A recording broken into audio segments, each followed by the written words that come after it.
깨달음 1, 2 그리고 마지막 셋은 법정 스님, 또 서른부터 다가온 반야심경의 시간이 없다, 또 굿모닝 관세음보살 등 수많은 저서를 발표하신 분입니다. 또 동국대 문학상, 그리고 해운문학상, 그리고 목사 유지윤 문학상 등 수상하신 것도 굉장히 많은데요. 오늘 북 콘서트를 서서 하기에는 시간이 너무 깁니다. 그래서 잠깐 저희와 함께 10분 정도 저희하고 인터뷰를 하고 바로 작가님의 강의를 듣도록 하겠습니다. 작가님 앉으십시오. 네, 작가님 반갑습니다. 먼저 인사 말씀 부탁드립니다. 네, 안녕하세요. 소설가 정찬주입니다. 반갑습니다.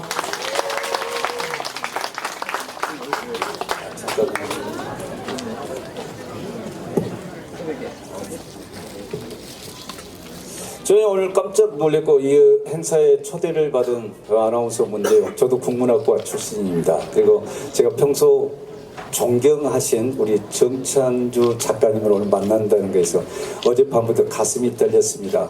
제가 아소카 대왕의 책을 아직은 다 읽질 못했는데요. 그 인도를 방문을 하셨어요. 벌써 29년 전에. 그리고 그 아소카 대왕을 이렇게 탐사를 쭉 하시면서 그분의 유적을 발견하고는 정말 소름이 끼칠도록 감동을 받으셨다는 얘기도 제가 들었고요. 먼저 뭐 이렇게 드리실 말씀이 많은데요.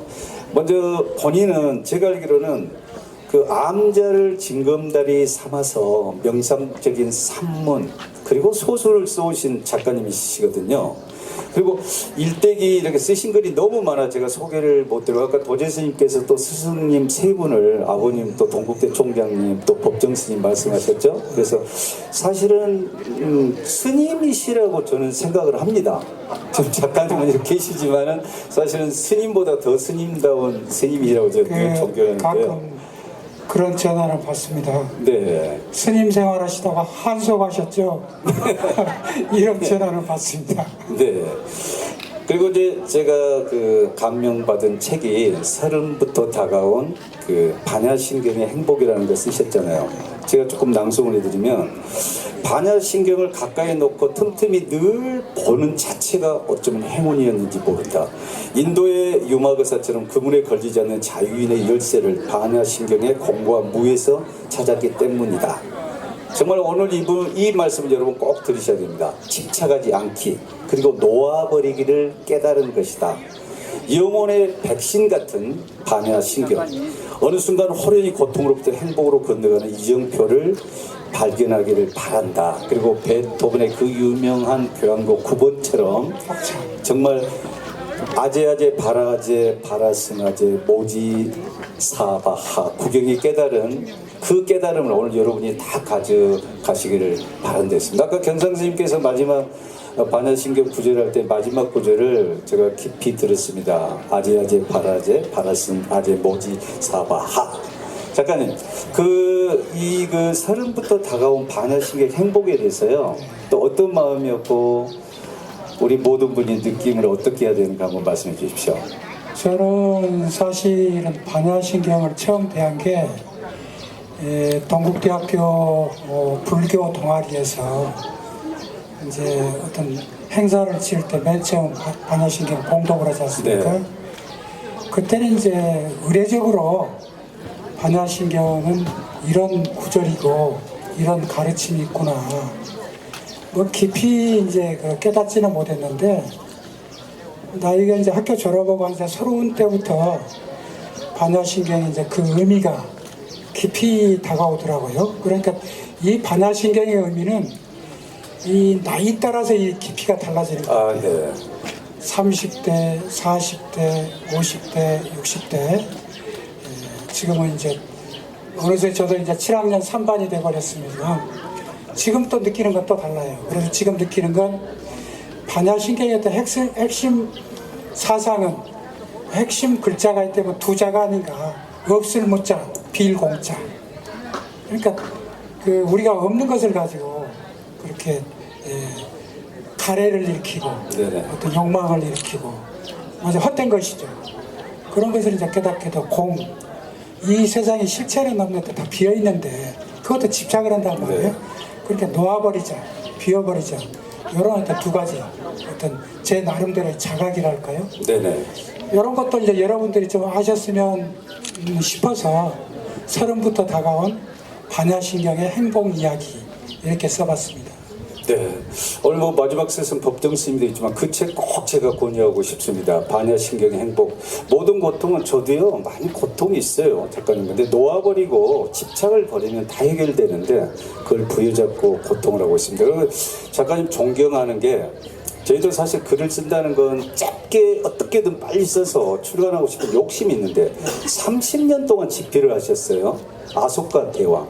그래서 우리 불교에서 아소카 대왕 얘기를 빼놓고는 논할 수가 없습니다. 인도의 그 유명한 아소카 왕이었는데요.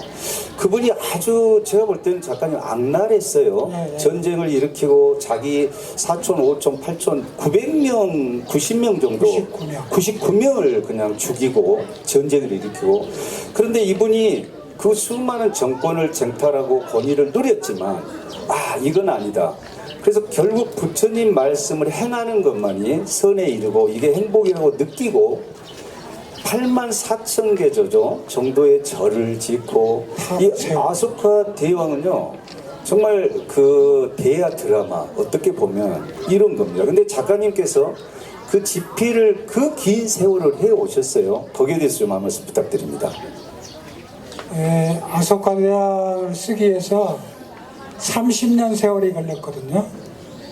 그러니까 지금 그 광속의 시대잖아요. 순간순간 이렇게 빠르게 어떤 변화가 있는 이 시대에 30년간을 붙들었다는 것은 어떻게 보면 좀 미련한 사람이죠. 미련하지 않고는 붙들 수 없는 문제인데 제가 1995년도에 인도를 가서 한 달 동안 돌고 부처님 성지를 도는데 가는 곳마다 아소카 대왕의 석주가 있어요. 돌기둥이 있다는 말입니다. 그러니까 여기가 부처님 성지라는 것을 그것이 증명을 하고 있어요. 네. 그러니까 부처님 성지를 BC 250년경에 아소카 대왕이 전부 참배를 했다는 얘기죠. 이런 훌륭한 대왕이 있나 싶어서 그 뒤로 2년 터울로 인도를 15번을 갔습니다. 15번을 가셨어요, 그 뒤로요? 그러니까 30년이 되는 거죠. 1995년도 95년도에 처음 가셔서. 그래서 이제 현대불교 신문에 2년간 연재를 해서 나온 게 아소카 대왕 3권짜리죠. 네네. 근데 아소카 대왕의 그 리더십이라는 것은 요즘 정치인들이 본받아도 하나 손색이 없습니다. 하나 예만 들자면 아소카 대왕 전국에 동물병원을 짓게 했습니다. 동물도 사람의 목숨과 가치가 똑같다. 동물병원만 짓는 게 아니라 동물이 병들면 낫게 하는 약재, 밥도 일구게 했습니다. 그리고 거린이 없었어요. 그러니까 당시 마우리아국의 모든 거리는 관아에 들어가서 밥을 먹을 수 있는 그런 권한을 줬습니다. 네. 그래 길거리에 거린이 사라졌어요. 이렇게 어떤 생태 문제에 앞서갔고 이런 복지 문제에 앞서갔고 그리고 아소카 대왕은 아주 막강한 군사력을 가지고 있었는데 절대 옆나라를 무력으로 침공하지 않았습니다. 단 조건이 있습니다. 전법사를 받아들이는 나라는 무력으로 침공하지 않습니다. 부처님 말씀을 받아들인 나라. 인도 전체를 통일할 수 있었지만 남인도는 포기를 했습니다. 왜냐? 남인도에서는 전법사를 받아들였기 때문에 남인도는 침략하지 않습니다. 네. 이렇게 부처님법으로 세상을 다스린, 다시 말하면 전륜성왕이죠. 그렇죠. 이런 분들이 우리 불교에 어떤 위대한 족적을 남겼고 사실은 아소카 대왕이 없었으면요 이 불교는 인도 안에서 소멸했을지도 모릅니다. 그렇습니다.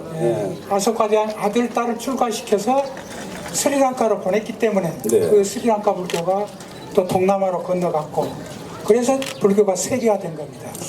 그러니까 우리 불교사적인 의미 또 어떤 그 정치적인 리더십의 어떤 의미 이런 게 요즘 어떤 그 정치인들 또 우리들이 본받아도 전혀 손색이 없는 정말 이 지구상에 말하자면 그 존재하는 대왕들 중에 가장 훌륭한 대왕이 아소카 대왕이 아닌가. 세계 3대 대왕하면 징기스칸 있고요, 알렉산더가 있고 아소카 대왕이 있습니다. 네네. 그런데 징기스칸이나 알렉산더는 그냥 정보광일 뿐이에요. 그렇죠. 네. 땅을 많이 차지하는 정보광일 뿐인데 아소카 대왕은 철학이 있었다 이거죠. 네네. 부처님법으로 세상을 통치했다 이거죠. 이 점이 그 사람과 근본적으로 다른 이유입니다. 네. 저도 꿈을 꿉니다. 우리 대한민국도 정말 아소카 대왕 같은 분이 정치를 한다면 얼마나 좋을까. 인도인들이 가장 존경하는 분이 저는 간디라고 생각했는데 아소카 대왕이더라고요. 그리고 그때가 인도가 가장 부흥을 하고 행복하고 전쟁이 없고 평화로웠던 시기가 아닌가. 그리고 불교를 세계 만방에 정말 전파하게 된 계기가 된 거죠. 그래서 아소카 대왕이라는 그 장편 소설을 꺼낸 우리 작가님에게 저희도 모릅니다. 만약 그걸 인도를 저는 모르기 때문에요.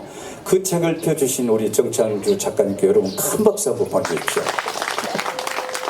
요즘 같은 SN 초스피드 시대에서 30년 동안 집필한다는 것은 정말 운명과 어쩌면 숙명이지 않은가 싶습니다. 작가로서는 수건 사업이었어요. 네네. 그 작가님은 지금 뭐 쌍봉사에도 계셨고요. 쌍봉사 옆에 네, 옆에 지금 농사도 짓고 계시죠?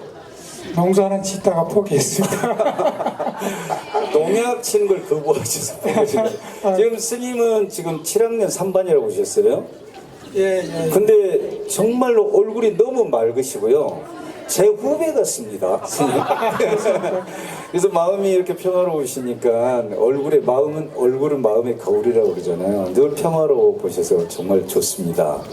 그리고 이제 법정 스님에 대한 그 책에 대한 얘기를 말씀드릴게요.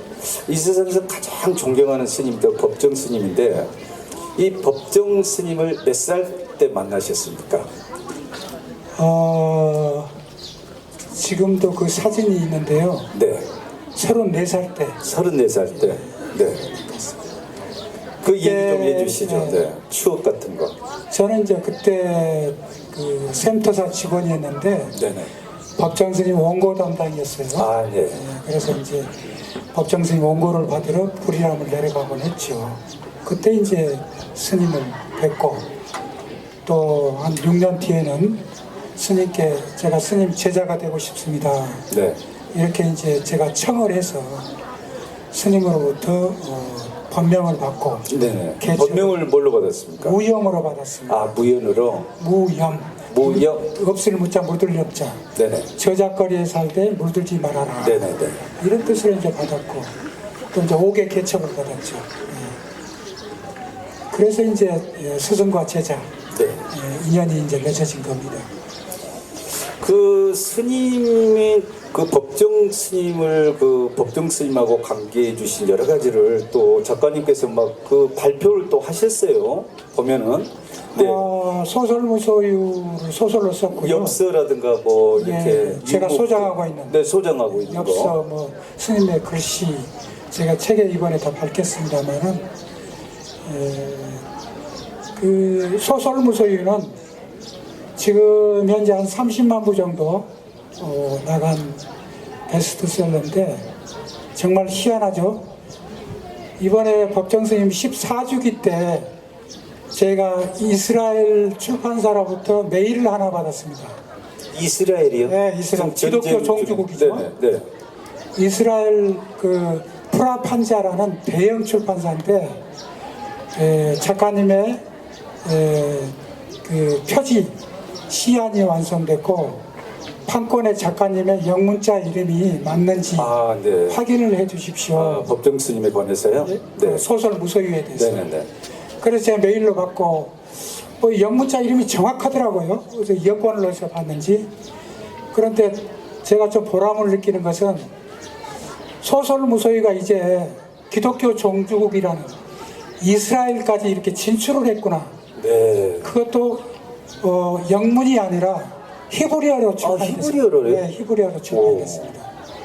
그것도 법정 스님? 기독교 국가에서 아, 네, 네. 법정 스님의 말씀을 네네. 법정 스님 그것도 14주기 때 그날 그 우연인지는 모르겠습니다. 참 인연이라는 게 뭐예요? 인연이라는 것은 깜깜한 밤에도 관역을 맞춘다는 그 말이 있습니다만은 저는 놀랐어요.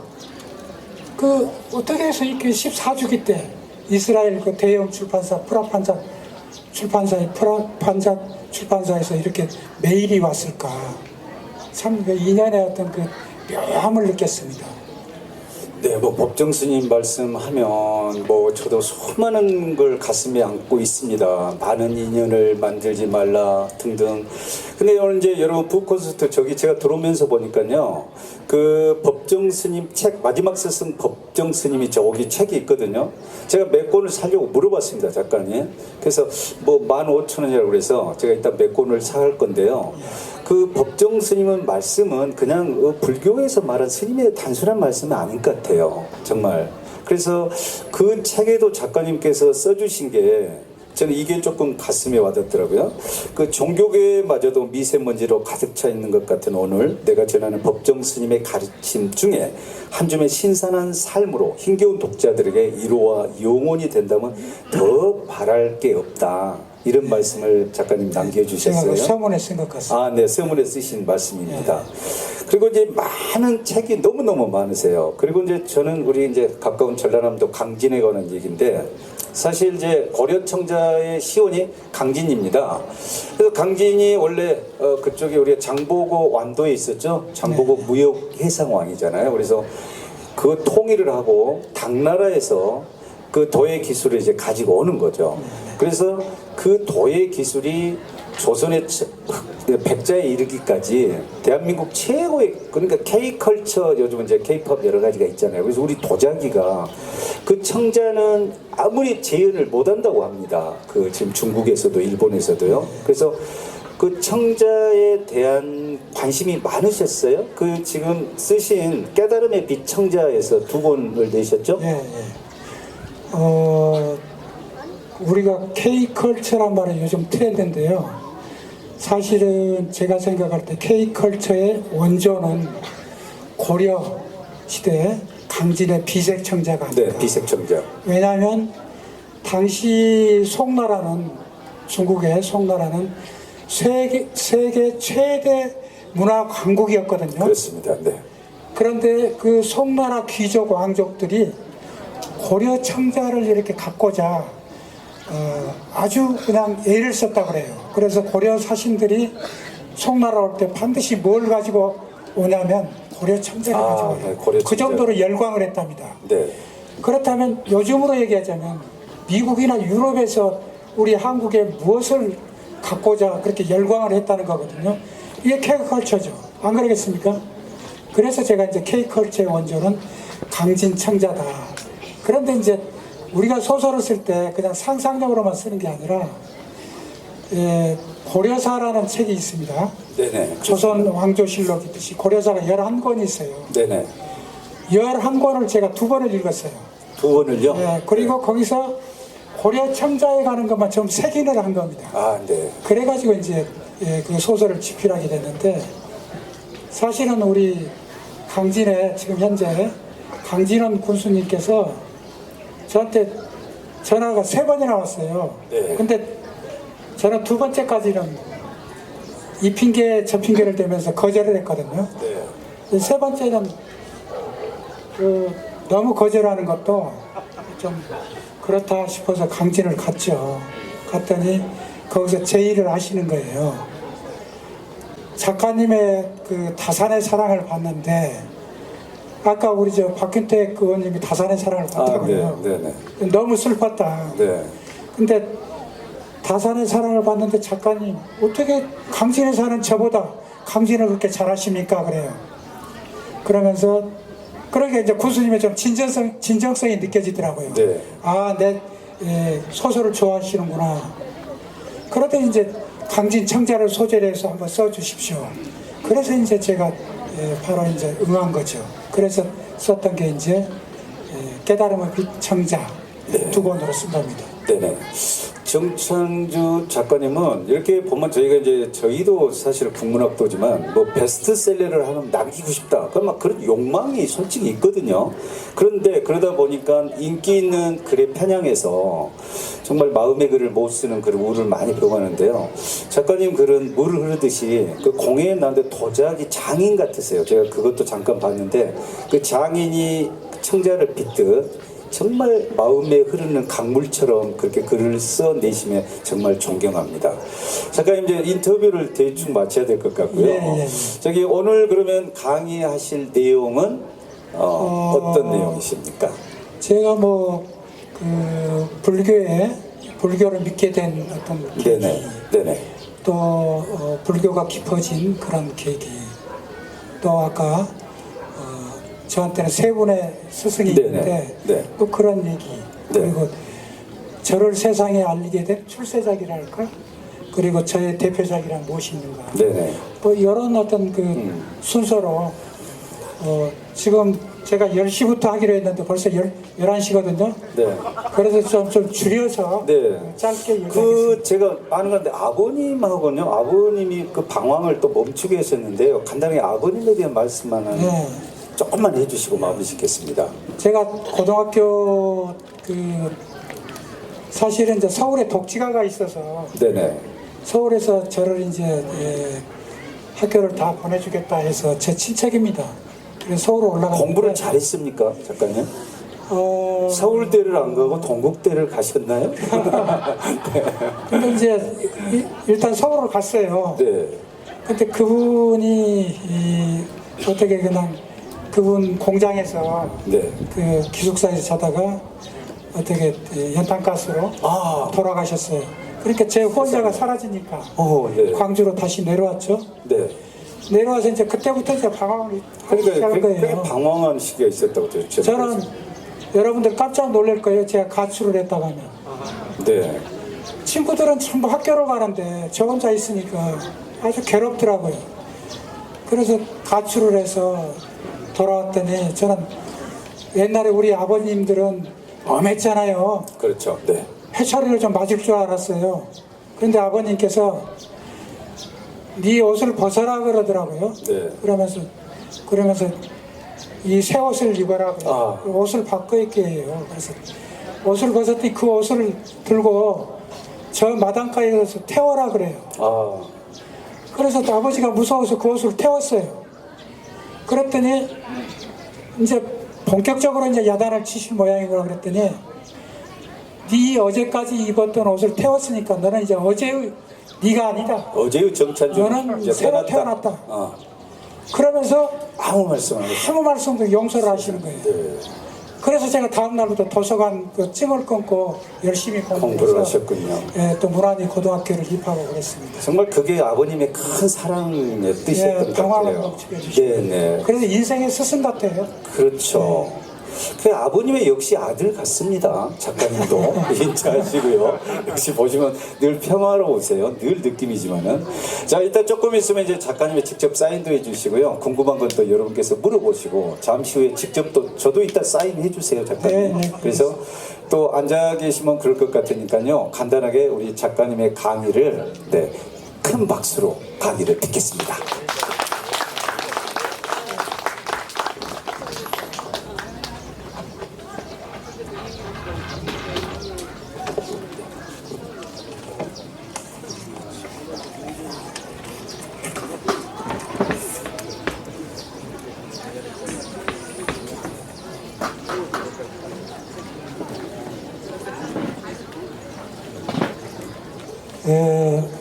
사실은 우리 사회자 아나운서께서 워낙 그 말씀을 잘하시고 핵심적인 질문을 하셔서 제가 이 강연에 좀 얘기하려고 했던 그 내용이 상당 부분 미리서 얘기를 했습니다. 그래서 시간도 많이 오버가 됐고 그래서 가능하면 짧게 요지만 말씀드리겠습니다. 다시 한번 여러분께 인사드립니다. 저는 소설가 정찬주입니다. 저는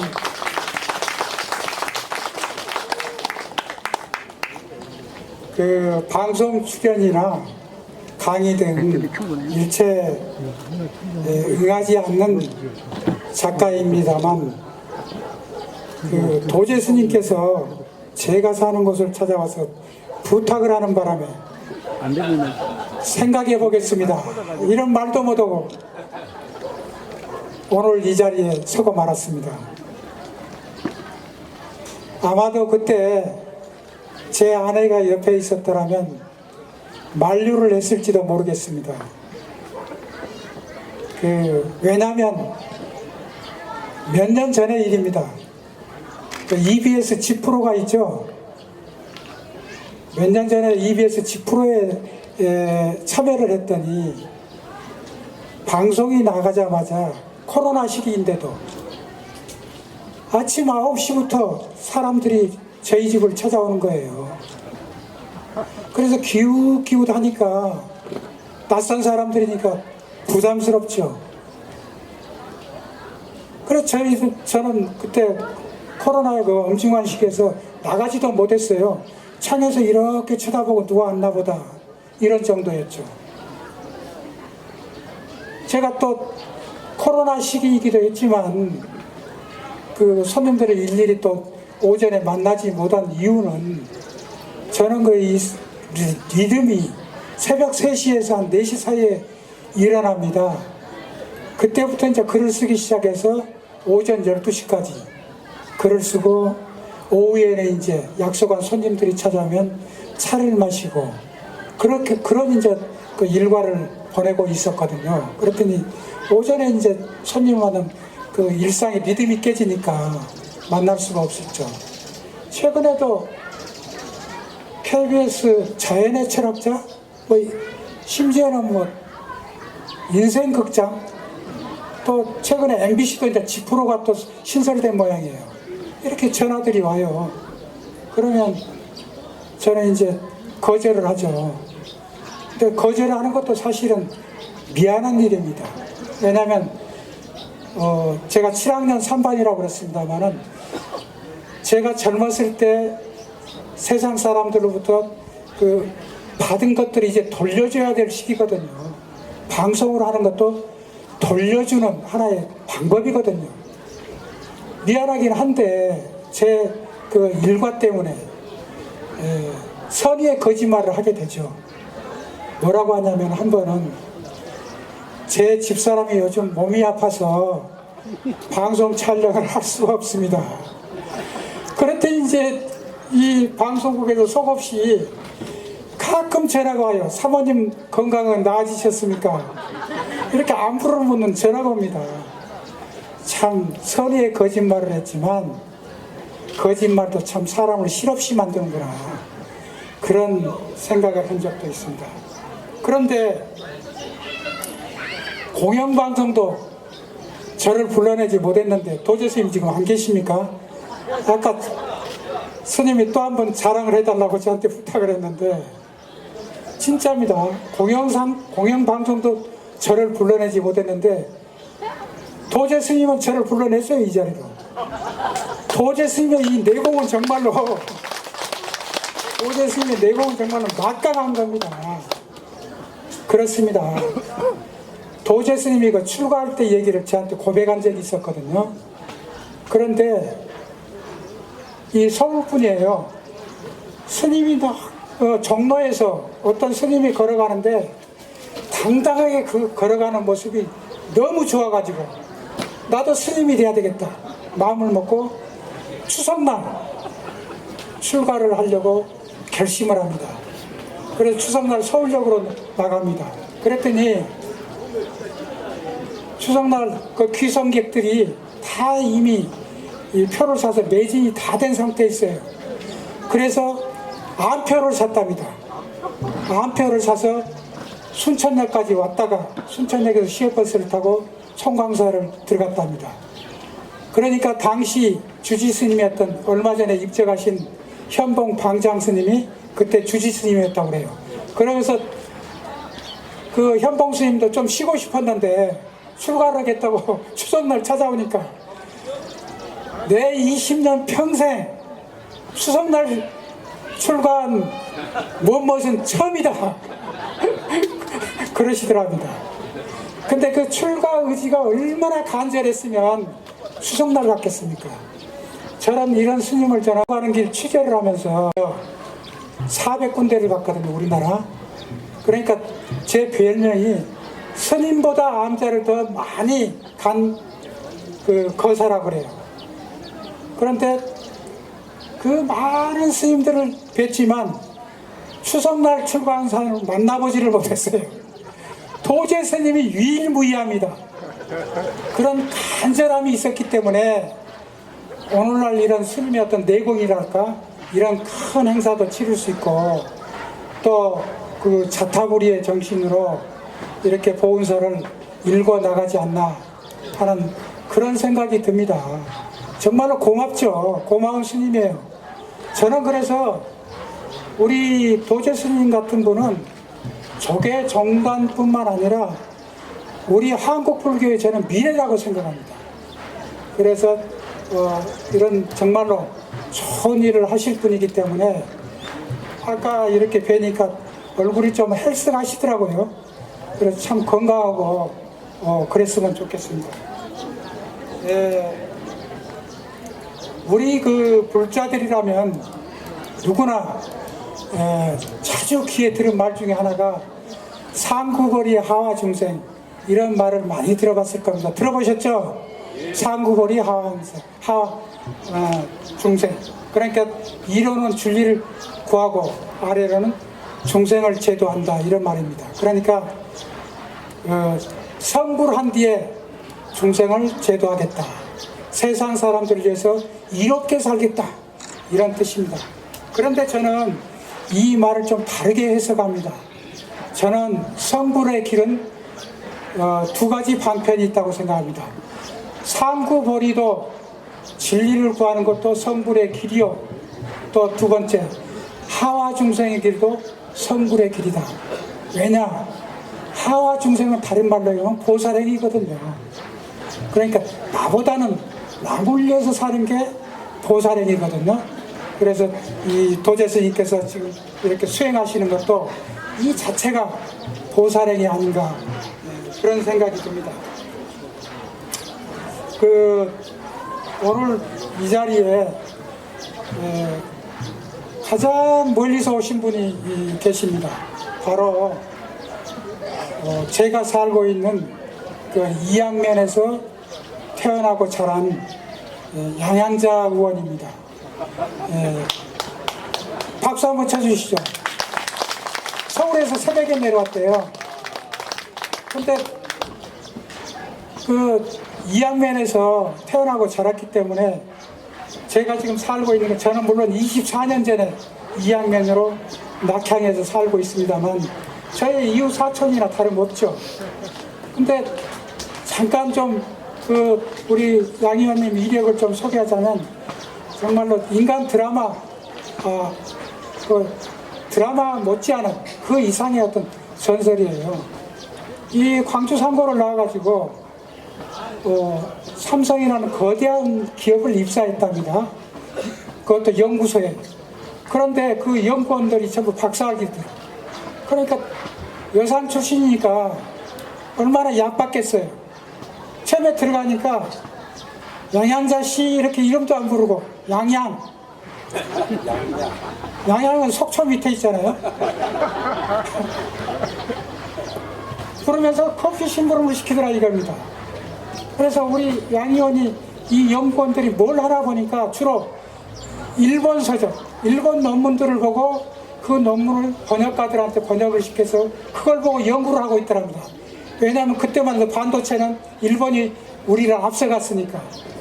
그래서 그때부터 우리 양 의원께서 일본어를 독학으로 공부를 했답니다. 그래서 한 번은 그 일본 연구 논문을 딱 번역을 해가지고 책상 위에 올려놓으니까 깜짝 놀래더라 이거예요. 그러면서 그 뒤로부터 호칭이 달라지더랍니다. 양양자 씨 이렇게. 그래서 이제 그 힘으로 이제 그 어떤 끈기로 우리나라 반도체 얘기할 때 우리 양 의원을 빼놓을 수가 없는 거고 또 반도체 아주 전문가가 된 것이죠. 그렇군요. 그래서 작가님, 저기 11시가 아니라요. 저 11시 40분까지 가능하세요? 아, 예, 그래요? 그러니까 너무 조급하게 하지 예, 말고요. 예. 저기 양양이요. 양양. 예, 양, 양양 저기 이양이었어요? 이양이면 아, 주신 그분 이웃이군요. 예, 이웃 사촌. 그래 저분이 또 유명한 것은 고졸 신화잖아요. 그러시네요. 그래서 다음에 혹시 기회가 되면 인간 양양자에서 좀 집필을 잠깐 좀 해보시면 어떨까요? 아주 우리 네. 사회자분 아나운서 아주 센스가 있으세요. 아, 네. 그래서 차분하게 정말 작가님은요 절대 방송 출연을 안 하십니다. 그리고 기껏 지방 신문사에서 어떻게 찾아오면 인터뷰를 했는데 오늘 이게 처음이거든요. 이것도 도재 스님 원력에 의하여 끌려오신 건데요. 차분하게 들으시고요. 이 강의를 지루하다고 생각하신 분은 이건 정말 제가 볼 땐 불행하신 분이거든요. 그래서 차분하게 30분 격려의 박수 다시 한번 부탁드립니다. 감사합니다. 그러니까 이제 왜 그 도재 스님의 보살행을 얘기하면서 내가 순간적으로 생각이 나서 우리 양 의원님을 얘기하냐면 결국 그렇게 반도체 우리나라가 말하자면 부국이 되기 위해서 잘 사는 나라가 돼서 반도체에 뛰어들어서 이렇게 헌신하는 것도 결국은 크게 보면 보살행이 아닌가 싶어서 제가 문득 강연의 그 순서는 없었습니다만 앞에 보이고 그래서 제가 말씀을 드렸습니다. 괜찮죠? 그래서 이런 보살행을 얘기하다 보니까 문득 60여 년 전 일이 생각납니다. 제 중2 때 광주 저희 집 가운데 방에 월부 책장사가 살고 있었습니다. 그런데 그 월부 책장사는 저한테는 행운이었어요. 책만 깨끗이 보면 가운데 방에 들어가서 얼마든지 책을 봐도 좋다. 이렇게 저한테 허락을 했습니다. 그래서 사실은 제 인생 70년 인생 중에 그때 가장 많은 독서를 했습니다. 근데 그 독서를 한 가운데 중요한 책이 한 권이 있는데 러시아의 대문호 톨스토이가 있습니다. 여러분 아시죠? 이 톨스토이의 인생 독본이라는 한 500페이지 되는 두꺼운 책이 있었습니다. 그렇게 톨스토이의 사상과 철학을 이렇게 발췌해 놓은 그런 책입니다. 그런데 그 중2 때 어린 어떤 생각이 아직 그 여물지 않은 그 나이에 어떤 게 이해가 됐겠습니까마는 그런데 단 세 구절은 평생 동안 잊혀지지가 않아요. 단 세 구절. 그 구절이 뭐냐면 여러분 좀 수첩에 적어도 좋습니다. 너무너무 좋아요. 이 세상에서 가장 소중한 시간은 지금 이 순간이고 이 세상에서 가장 소중한 시간은 지금 이 순간이고 이 세상에서 가장 소중한 사람은 지금 이 순간에 만나는 사람이고 이 세상에서 가장 소중한 사람은 지금 이 순간 만나는 사람이고 이 세상에서 가장 소중한 일은 지금 이 순간 만나는 사람에게 사랑과 자비를 베푸는 일이다. 이런 얘기입니다. 그러니까 이 세상에서 가장 소중한 순간은 어제도 아니에요. 아직 오지 않은 내일도 아닙니다. 지금 이 장소에 우리 함께 있는 이 순간이라는 겁니다. 여러분 이해되시죠? 공감하시죠? 그리고 가장 소중한 사람은 어제 만났던 사람 아닙니다. 내일 만났던 사람 아닙니다. 바로 여러분 옆자리에 있는 사람 그리고 이 사람이 소중한 사람이라는 거예요. 공감되시죠? 이 자리가 얼마나 빛납니까? 그렇게 생각한다면.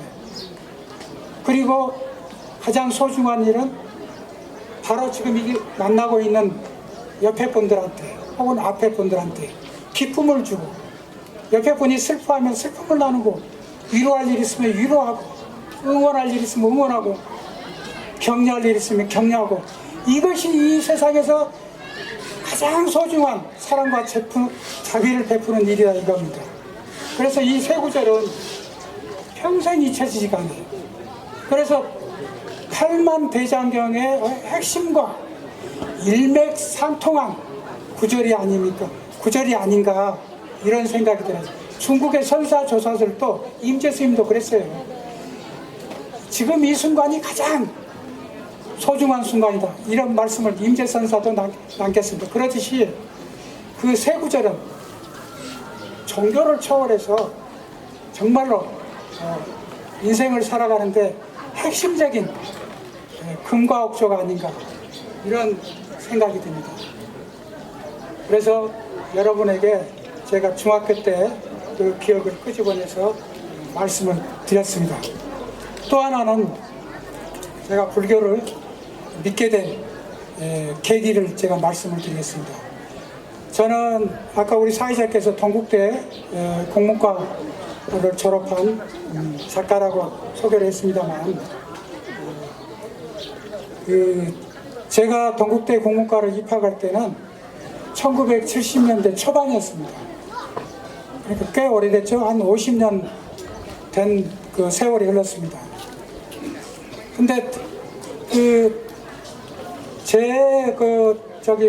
연배 분들은 아마 이해를 할 겁니다. 그때 대학가에 반독재 데모, 민주화 투쟁 데모 정말 심했습니다.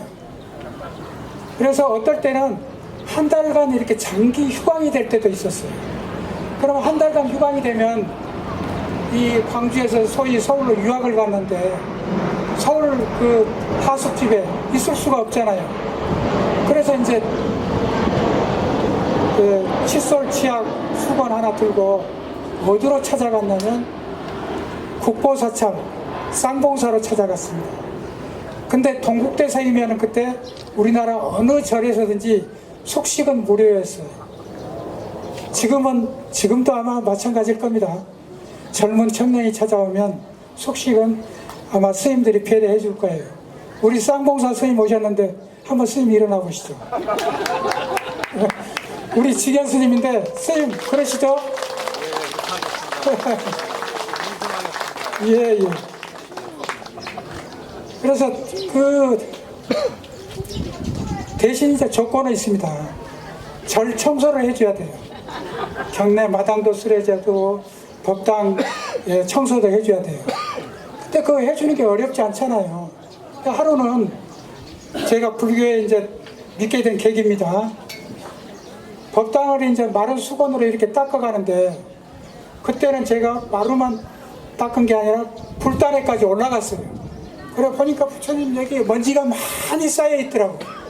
그래서 먼지를 다 닦아드리고 또 이렇게 부처님 이렇게 가사 있는 부분도 이렇게 닦아드리고 해서 그런데 순간적으로 내 등으로 전류가 흘러요. 쫙 흘러요. 하여튼 그 고압 전류가 흐르는 거예요. 그것도 100볼트가 아니라 2만 볼트짜리 감전사할 정도로. 그래서 이렇게 쳐다보니까 부처님이 웃고 계시는 거예요. 부처님의 미소 우리 교과서에서도 많이 배웠잖아요. 그 미소가 아니에요. 그래서 그 순간 제가 뭘 깨달았다고 하면 좀 이거 오만이고요. 뭘 자각을 했냐면 어떤 어려운 상황에서도 저렇게 웃을 수 있는 사람이 되라는 것이 부처님의 가르침이구나 하고 깨달은 겁니다. 자각을 한 겁니다. 여러분 이제 오늘부터 대웅전 들어가서 부처님 미소 보면 다르게 다가올 겁니다. 어떤 상황에서도 미소를 지을 수 있는 사람이 되라고 저렇게 부처님이 웃고 계시는구나. 그것도 설법입니다. 설법. 꼭 말로 해서는 설법이 아닙니다. 부처님의 그 몸짓도 저는 설법이라는 겁니다. 그래서 대웅전에 가서 부처님의 미소를 한동안 여러분들 꼭 합장을 하고 한번 바라보시기를 바랍니다.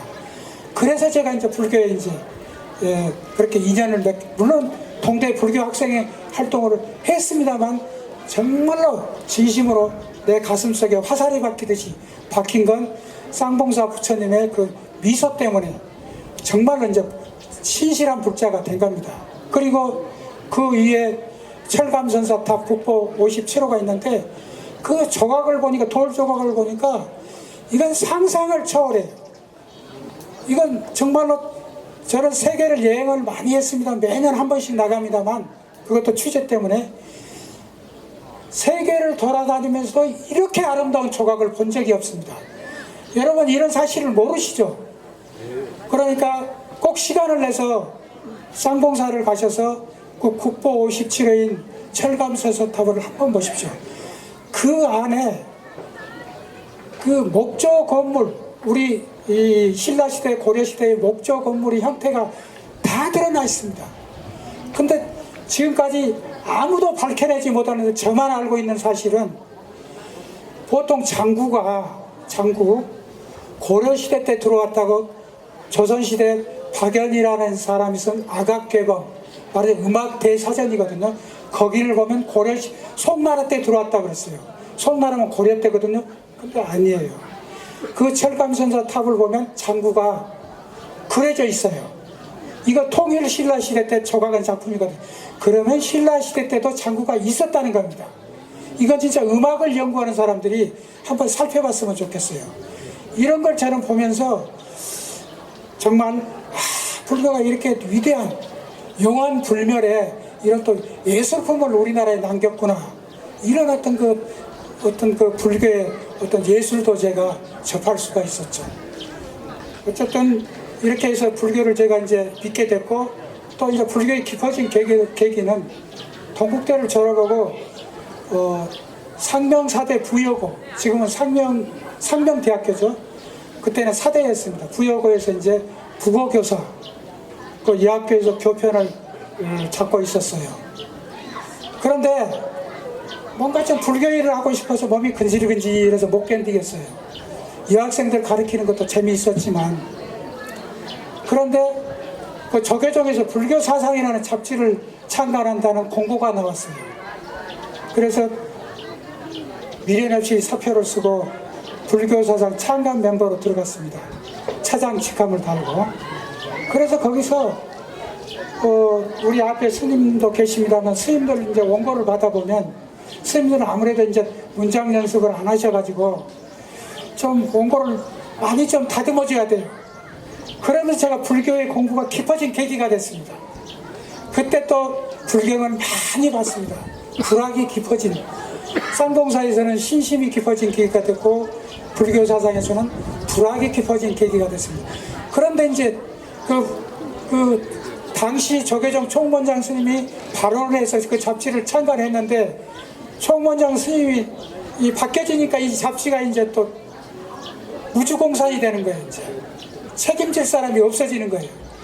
그래서 잡지가 이제 흔들흔들하니까 할 수 없이 당시 센터에 정채봉이라는 유명한 불세출의 아동문학가가 그 동국대 국문과 선배인데, 너 거기서 그렇게 고생하지 말고 센터사로 와라. 그래가지고 센터사로 가니까 법정 스님이 거기 센터지에 삼방한담이나 나는 연재를 하고 계셨어요. 그러니까 저는 이제 동대를 나왔으니까 또 불교에 조예가 있고 하니까 앞으로 법정 스님 원고를 맡는 담당자가 되라 해서 이제 법정 스님이 계시는 불이람을 왔다 갔다 했죠. 그때 법정 스님이 아주 까다로운 분이에요. 세계 오자가 하나 나오면 아주 그 오자 얘기를 몇 년간을 합니다. 그래서 실수 안 하려고 책이 나오기 전에 불이람을 찾아가요. 그래서 스님 한번 보십시오. 그러면 이제 스님이 이렇게 까다롭게 보시고 오케이를 놓으면 서울에서 책을 내버리는데, 근데 보니까 스님이 겉으로는 까탈스럽지만 속은 아주 눈물이 많고 부드러우신 분이세요. 한 번은 서울에 올라오셔가지고 그래요. 아침에 조조 프로 볼 게 없어? 그래요. 그래서 막 이렇게 신문을 봤더니 마침 서편제를 상영하더라고요. 서울 탄성사에서. 스님, 이거 판소리 영화 모양인데 서편제 영화를 상영한답니다. 그랬더니 스님이 이제 오해는 안 가요. 사람들이 많이 오면 승복 입고 보기가 좀 부담스러우신지. 그래 이제 조조 프로를 같이 보러 왔는데, 웬걸 영화 시작하지 5분이 지나자마자 울기 시작해요. 끝날 때까지. 그래서 전 너무 이상해가지고 영화 끝나고 나서 스님 뭘 그렇게 우세요? 그랬더니 스님이 쑥스러운 표정을 지면서 뭔 그런 말을 묻냐고 퉁명스럽게 말씀을 하시더라고요. 그러시 또 속에는 눈물이 많으신 분이에요. 속은 한없이 따뜻한 분, 자애로우신 분. 그런데 나중에 저한테 하시는 거 보면 알 수 있어요. 그래서 6년 만에 제가 우리 법정 스님한테 스님 제자가 되고 싶습니다. 서울에서 전화를 드렸더니 그럼 불이람 내려와 그러더라고요. 불이람 내려갔더니 이 스님이 기다리고 계시다가 그래요. 여기서 하룻밤 자라. 내일 내가 생각했다가 지어주겠다. 그래서 제가 그때는 좀 당돌했어요. 그냥 아무 법명이라도 지어주면 고마운 거지. 스님 인생의 좌우명이 될 수 있는 법명으로 지어주십시오. 이렇게 또 말씀을 드렸어요.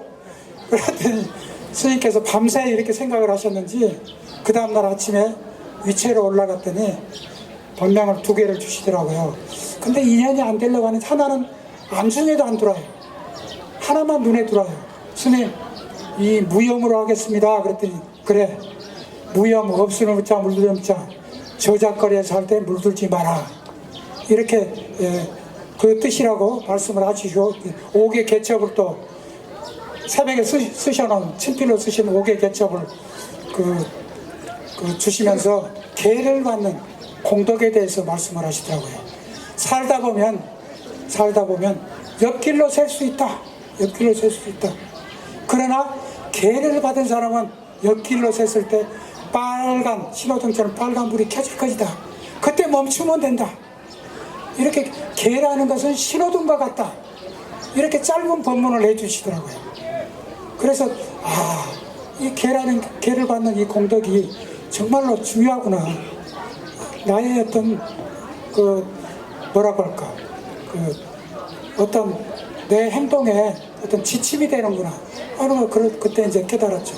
그리고 나서 한 6개월 됐을 때 다 이런 얘기는 지금 저기 밖에서 그 출판사에서 가지고 온 책 마지막 서신 법정 스님에 다 나온 얘기입니다만 6개월 지난 뒤에 스님께서 저기 편지를 한 장 보내셨어요. 받아보니까 수타님 파타에 나오는 부처님 아주 제가 제일 좋아하는 그런 구절이 적혀 있더라고요.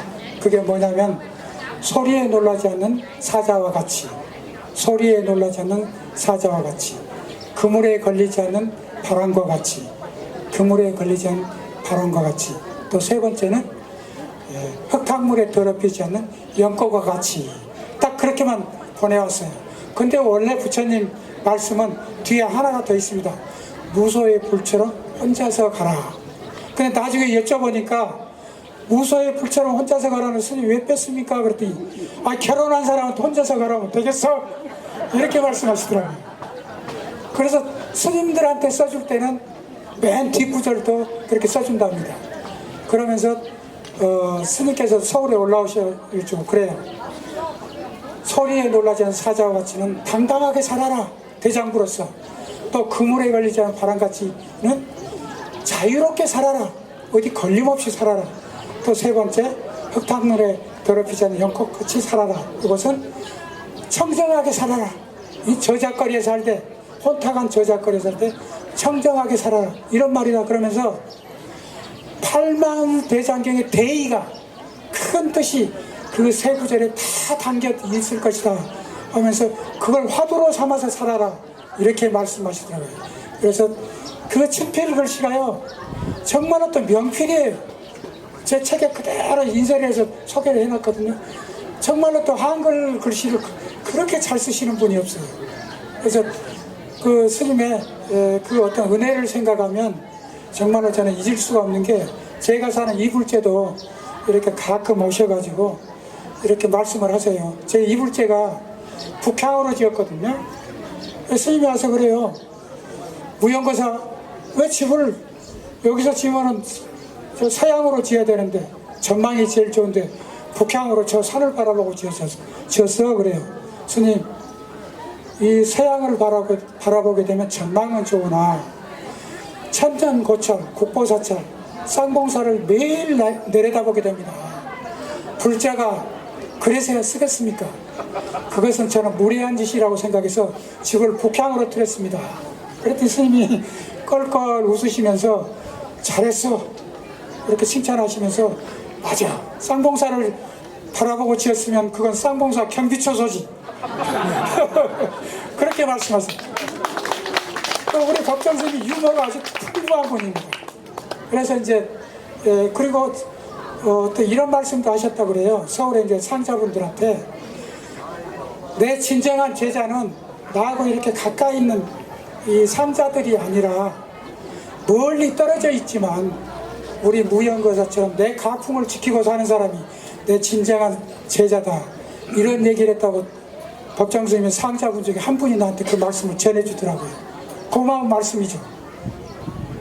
하여튼 이렇게 이제 불교를 인연 맺은 얘기, 깊어진 얘기를 말씀을 드렸습니다만 시간이 한 10분 남아서 제가 조금 얘기를 좀 생략을 하고 제 출세작을 말씀드리겠습니다.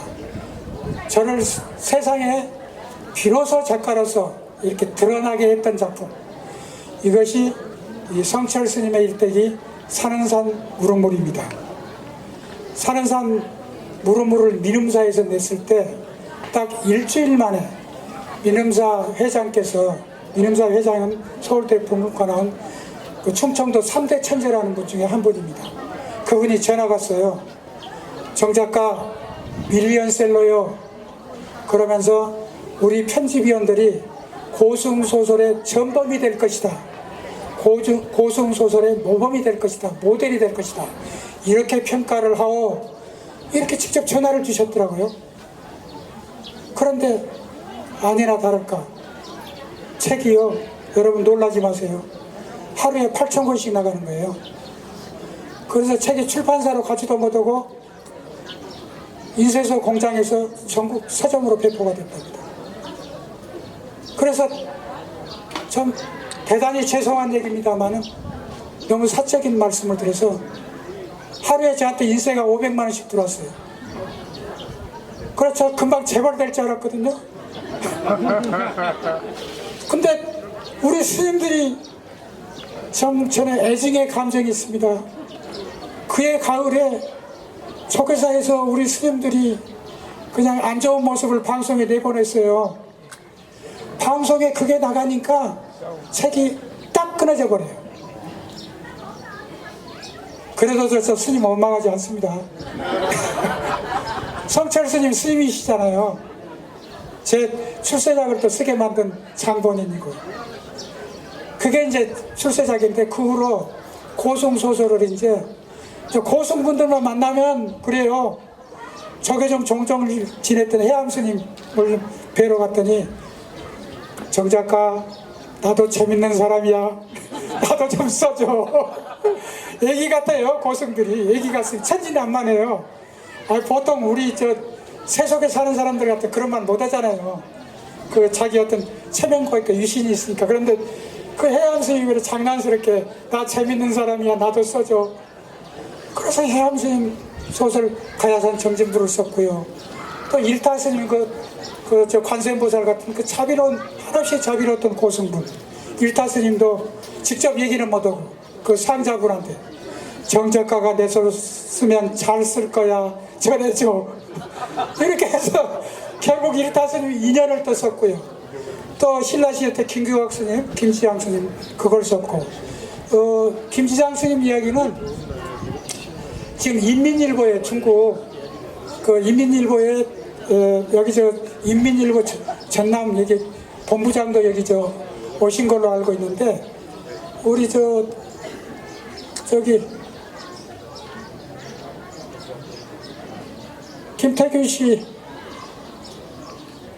아까 제가 봤는데 인민일보 인터넷 신문인 인민망에 연재를 하기로 중국 간자체 한문으로 번역은 지금 다 끝나고 중국은요 검열을 해야 돼요.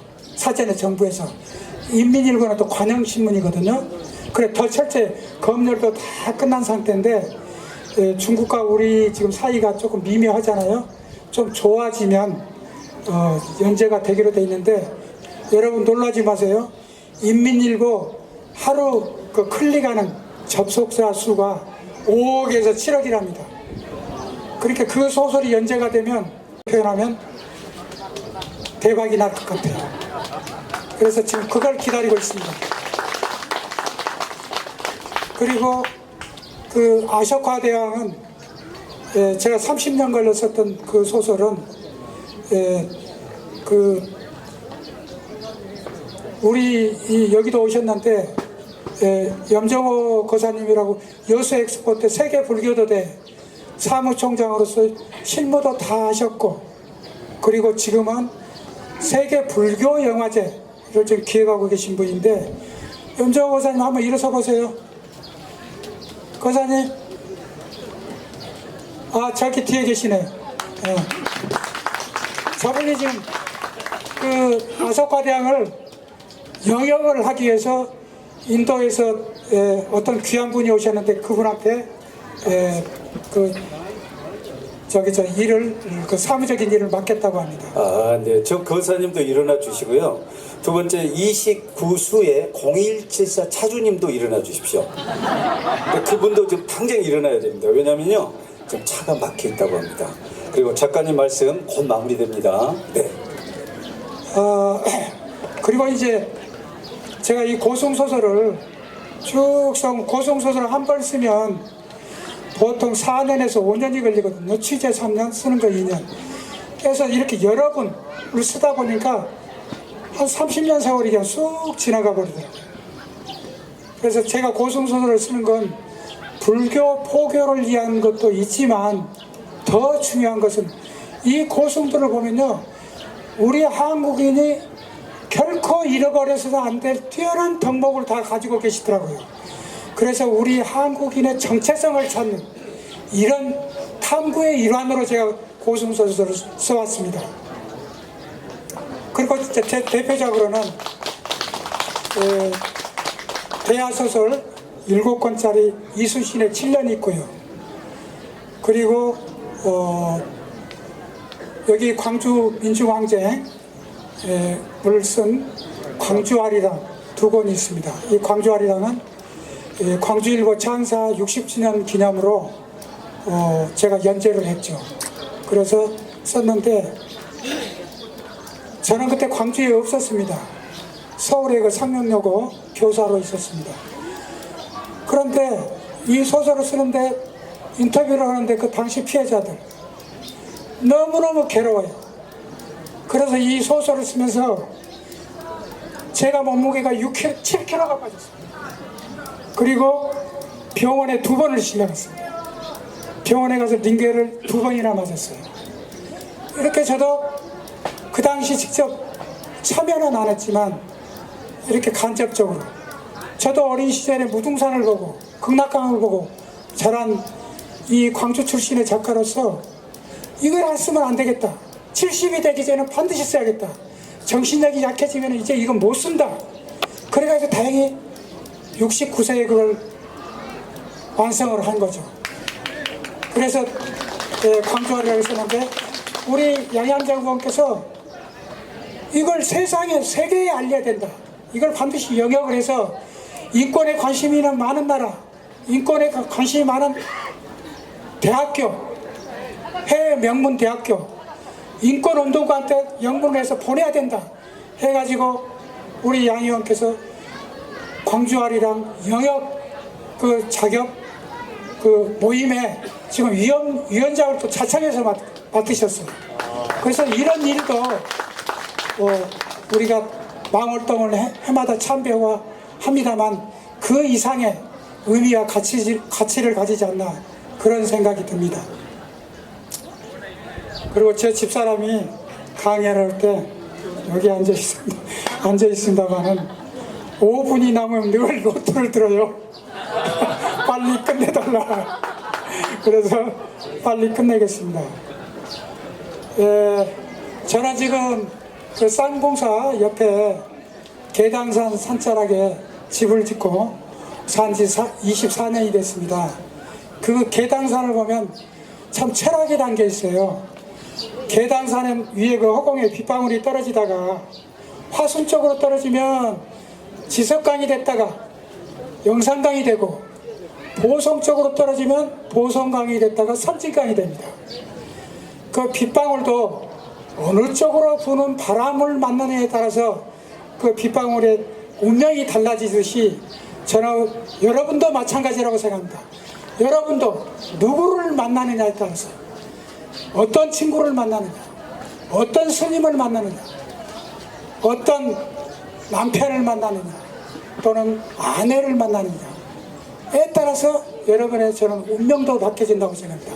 그런데 그 운명은, 중요한 것은 숙명이 아니라, 정해진 것이 아니라 바로 여러분이 바꿀 수 있다는 겁니다. 그래서 그 운명, 그 만남, 이런 것을 제가 강조하면서 오늘 강연을 마칠까 생각합니다. 감사합니다. 네, 감사합니다. 작가님 물 한 잔 드시고요. 차량 29수에 0174 교사님, 네, 발표해 주시면 고맙겠습니다. 자, 우리 작가님에게 질문하고 싶다는 분이 한두 분 있다고 하거든요, 작가님. 그래서 누가 혹시 질문하실 분 계시면 손 한번 들어주십시오. 네, 저쪽. 한번 나오시죠. 네, 거기서 말씀하시면 안 되니까요. 마이크 좀 갖다 드리시겠습니까? 네, 자리에서 예, 질문하시면 됩니다. 네, 마이크 전달해 주십시오.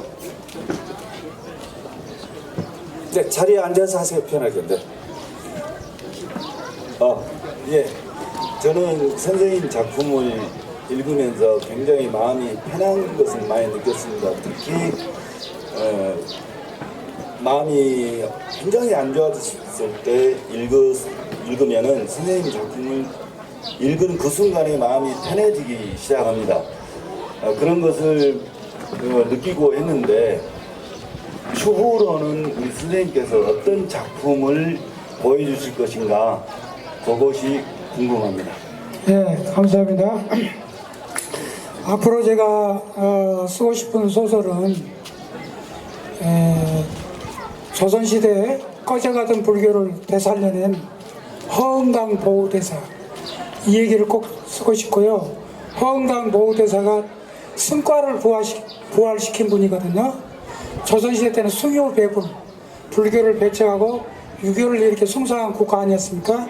근데 불교가 꺼져가던 그 시기에 문정황후를 만나서 불교를 되살리고 승과를 부활시켰는데, 그 승과에 장원하신 분이 누구냐면 서산대사, 두 번째는 사명대사. 서산대사, 사명대사가 안 계셨더라면 임진왜란이 어떻게 됐겠습니까? 평양성을 탈환할 때 서산대사와 사명대사의 역할이 컸습니다. 그리고 임진왜란이 끝났을 때 아무도 조선 선비들이 일본으로, 외국으로 가려고 하지 않았을 때 사명대사가 가서 조선 포로 3,500명을 데리고 왔습니다. 이런 훌륭한 스승을 배출한 스님이 허응당 보호대사이기 때문에 허응당 보호대사 얘기를 쓰고 싶고요. 그리고 이제 마지막으로 우리 불자 여러분들을 위해서 경전소설을 쓰고 싶습니다. 소설 금강경, 소설 법구경, 소설 하엄경, 이렇게 작가로서 회양을 하고 싶습니다.